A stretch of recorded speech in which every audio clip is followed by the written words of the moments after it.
I think if I hear you call me Becky one more time, six-pack, I'm gonna pop your tops. All six of them. Who are you?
Hey, this is Matt once again. Welcome back to another review, and this time it is a Patreon review for Brett. Thank you so much for that. For those interested in requesting any other type of reviews or topics or reactions or any of the sort, feel free to send a request either directly to my PayPal or join my Patreon. It could be for topics, reactions, lists, pretty much any type of stuff. Just feel free to send the request. The links are down below. I did either PayPal or Patreon.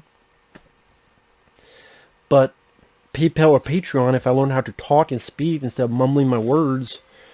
But maybe I'm mumbling because I saw this film Possessor, or Possessor Uncut, and it was a pretty trippy ass movie. And then when I found out it's from the director is David Cronenberg's son, I went, okay, that makes a bit more sense why it's so goddamn trippy. But it's a trippy flick. The idea of the film takes place somewhere in the future where our lead is this assassin and she can kill targets by inhabiting the bodies of those that have these specific brain implants. So she'll get in a little tube because the other person has a brain implant, possesses them, goes and does her assassination business, and then shoot themselves in order to go back to her original body. And right from the get-go, I with the score by this guy named Jim Williams, the look of the film, some really creepy images, there's definitely a big sense of foreboding atmosphere and ambiance that definitely carried the picture. I thought the actors did their jobs very well too. The lady who played the lead, because you tell that this is getting to her. She does have a regular life of a husband and a kid, but even she's not fully there, because even before she goes in, she has to rehearse what she'll say to her husband and kid. She literally has to rehearse, hey, what's for dinner? Hey, what's for dinner? Hey, what's for dinner? Which is exactly what she does when she looks at a target. Like, this is who I have to be. Let me look how they act, how they speak, so that when I go on their body, I'm not too out of place. And she's been so used to this other business, being her own shell. It's almost, as stupid as it'll sound, it's almost as if David Cronenberg did Ghost in the Shell. Granted, a film that's not as big budget action-packed as a Ghost in the Shell, but didn't.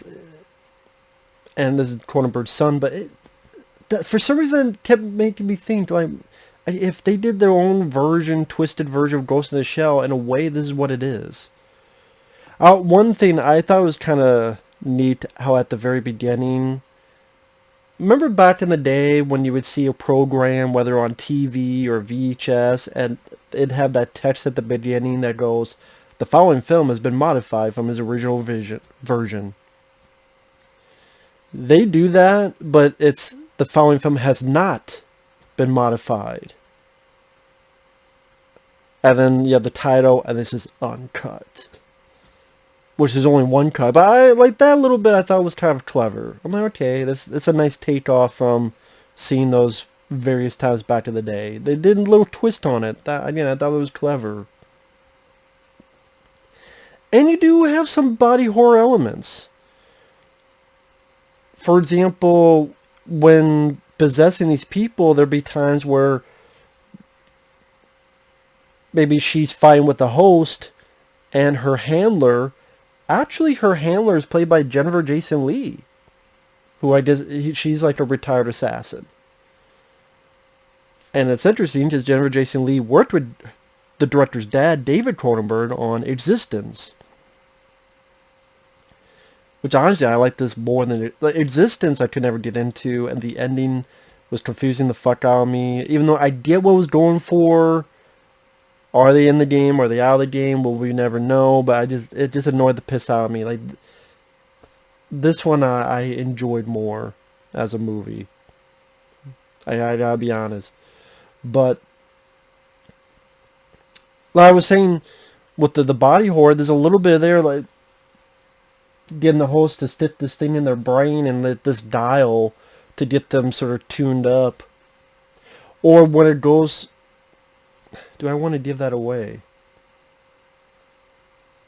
I want a little bit, but as she's okay, Jennifer Jason Leigh is her handler and says, "Okay, we got this new assignment, and I know you're losing it a bit. You want a break, but this is going to be a big payday. We need to have a hit on this wealthy CEO and his daughter, and someone else is paying for it. So you don't inhabit the daughter's fiance, this guy named Colin Tate. You don't be him. Find the perfect opportunity and kill the CEO and his daughter." And you can tell this whole shebang is taking a toll on the lead character, because even her body seems more and more frail. The way she acts, and even when she's studying people's behaviors, like, and then she'll start seeing things, like when she's home with her husband, you'll see like him having a cut in his neck or a stab wound, but then it's not there. And these are really trippy bits when she goes from the tube she's in to the newest host, this Colin Tate character. Do I want to give that away? Okay, I'll say this. The ending, I thought what they were trying to do, they did a good job with their intention. And that's why the ending didn't really make me bad or anything. It's at times fairly bloody. I mean, it's not wall-to-wall gore like some people make it out to be, but there's some decent moments of gore. But it's not like gore every 5 minutes. And the gore in this movie, like, it's brutal at times, but it's not like monumentally brutal like various other movies I can mention. But there are a few times when it happens, like, ooh, okay, that was bloodier than I thought. The lead girl and then the Colin Tate, the guy she goes into, they were definitely the two best actors in the movie. Jennifer Jason Leigh, nice to see her in a role. She did good.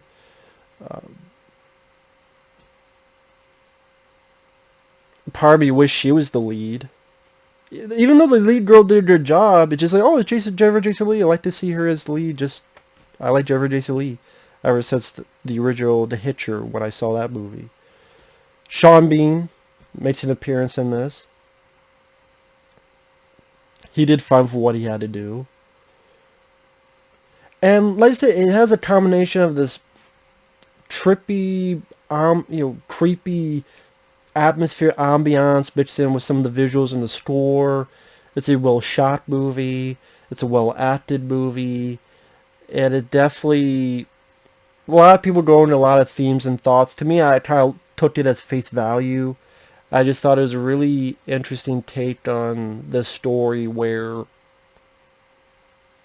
Like I said, it's almost like a little alternate version of a Ghost in the Shell Matrix, like that type of story, mixed in with a little bit of that Cronenberg vibe to it. And like I said, when I found out it was David Cronenberg's son directed this, I'm like, oh, that makes a little bit more sense. But to get into spoilers, starting now, spoilers, what I meant by trippiness is, like when she goes into Colin Tate's body, the way they visualize that, where she almost sees herself melting away, and then you see her body melt away, and then reconstitute itself to this other Colin Tate character, and when she's in that hole, she starts losing it, and you see like these flashes of almost like psychic warfare where you can almost tell like these two are fighting each other within this body. At times he has it, at times she has it.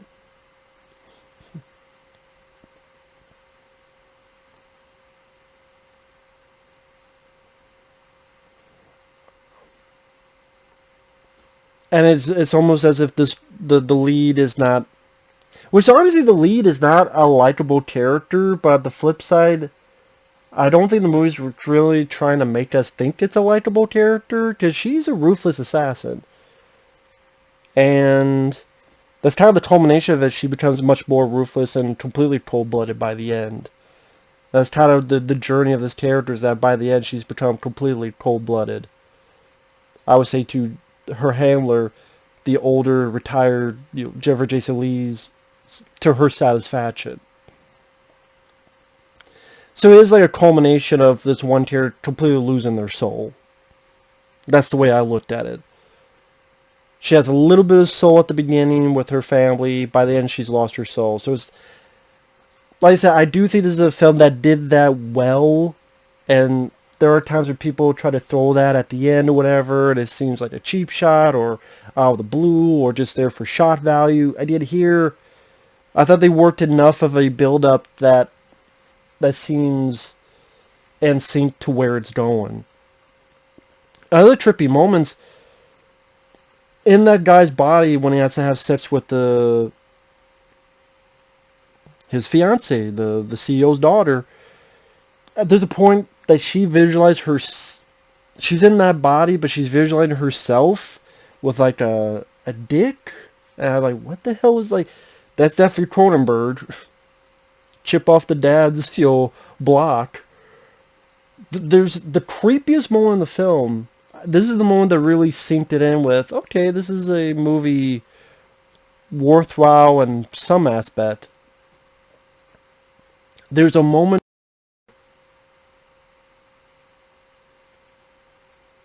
How the hell do I describe this?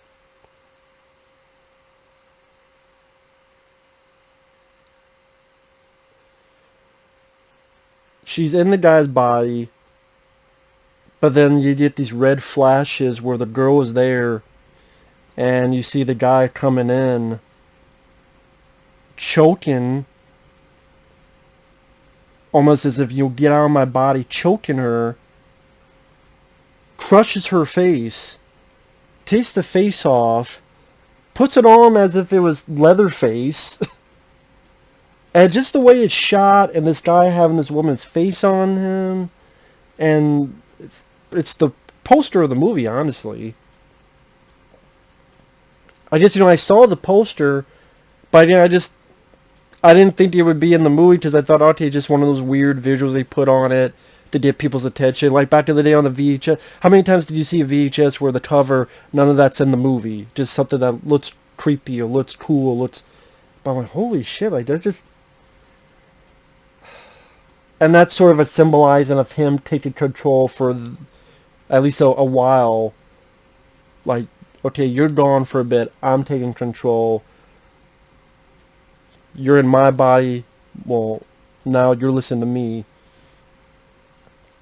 I guess in my version of the story, which would be a very different story, it would be this guy getting full control, and with me it'd be, yeah, generic, but it's my own personal taste. Him looking into who did this, why this is going on, getting revenge. This evil assassin is locked in. You can't do anything. You just have to watch it sit there. Tough shit.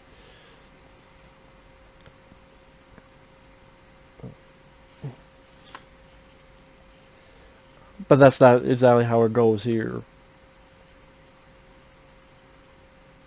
And by the end of it, I mean, when certain things happen, again, there are brutal moments. There's one death, well, supposed to be death, I should say, where putting this, what the hell was it? It was a crowbar, no, fire poker. It was like fire poker in someone's mouth, pulls out, you get some teeth out, and you get like an eyeball popping out, like a Lucio Fulci movie. There's a point where, like, this part of someone's hand gets cut off. Again, there's some bloody moments. I just want to stress that it's not one of those wall-to-wall gore like some reviewers make it out to be. But when it hits at times, like, ooh, that kind of... It definitely... There are moments that doesn't skip on the blood. I should say that. I mean, one person gets stabbed in the neck and just stabbing the shit out of someone like a stuffed pig. So at times it did get pretty brutal. And like I said, I thought the story was interesting enough to keep me wondering what was going to happen next. The performances were solid. Like I said, the music, the look of the film, the atmosphere, the ambience were successful at what it was trying to do in its endeavor. And while the ending is not my preference, in a weird way it's earned for what it was trying to do, what its purpose was. This is, I don't know, it didn't make me as mad as it would in another movie, because I thought it was done well enough that, okay,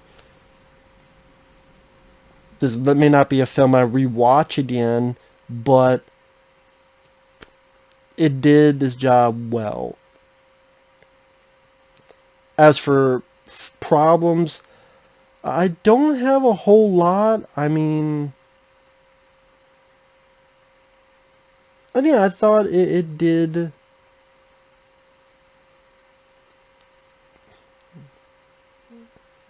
It did what it needed to do. The whole bit where she goes to the guy's workplace, and the work, I guess, is get into these like VR headsets, and you look at blinds, like what window blinds does this person have? Really the only reason that's in there is because there's a point where during this it goes to a couple having sex.